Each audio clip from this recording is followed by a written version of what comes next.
Okay, moving on to graph solutions to one-step inequalities. This is the code TMX on your 8th grade IXL. Solve the inequality and graph the solution. So we have n divided by 4 is less than 2, or 2 is bigger than or greater than whatever n is divided by 4. So we can think about what number goes here, right? 8 divided by 4 is 2. So n is going to be 8. So if you're not sure, remember you can use algebra. Do the opposite. Since it's dividing, just multiply both sides by 4, and 2 times 4 is 8. So we're going to click 8 on the graph.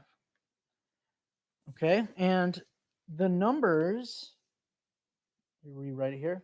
So n, all the numbers are less than 8. And we solve this.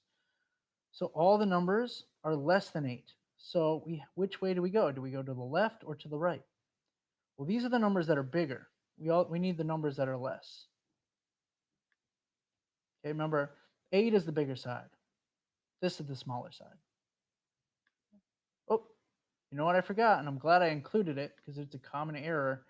Don't forget, if it doesn't have a line under it, we cannot include it, which is a mistake that I just made.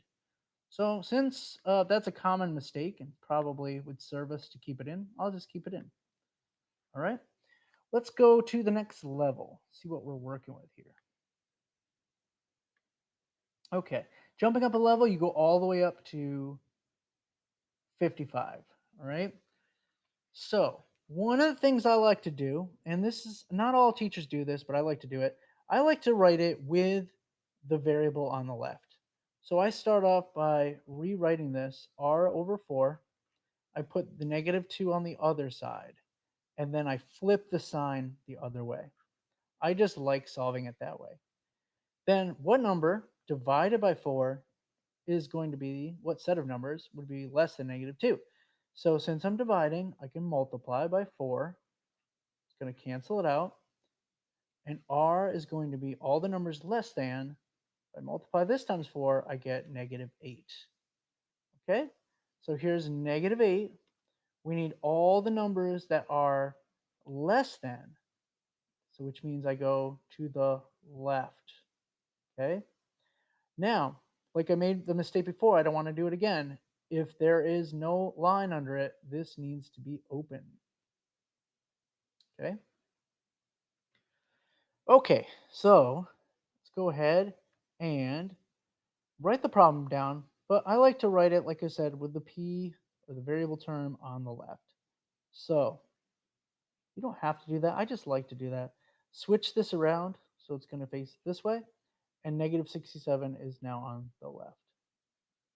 Okay, using algebra, we can get rid of the things on the same side as the variable by doing the opposite. Since this is a minus 63, we can just add 63 to both sides. That will cancel it out. Add 63, cancel it out. And what we're going to be left with is the numbers that are greater than. Different signs mean subtract, so it's going to be 4. And since 67 is bigger than 63, we're going to make a negative. So all the numbers are greater than negative 4. Let's go to negative 4.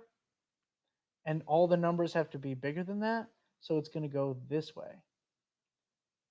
Also, before I click, notice it doesn't include the number negative 4 because there's no line under it, so I'm going to leave it open. If you're confused about the sign thing, remember all the numbers have to be bigger than negative 4. The mouth eats the larger side. So if you're not sure, just put a number in there. Like if you put 4 in there, is 4 in your graph? Yes. Is 1 in your graph? Yes. 1 is greater than negative 4. All right, I'm going to jump up one more level. We'll do one. Oh, looks like there isn't a level. So I'll do one more problem. Let's clear this out. All right, this says that 24 times any of the numbers have to be bigger than negative 48. So 24 times r, they have to be bigger than negative 48. This whole side has to be bigger than this whole side because the mouth eats the bigger side, right? Divide by 24.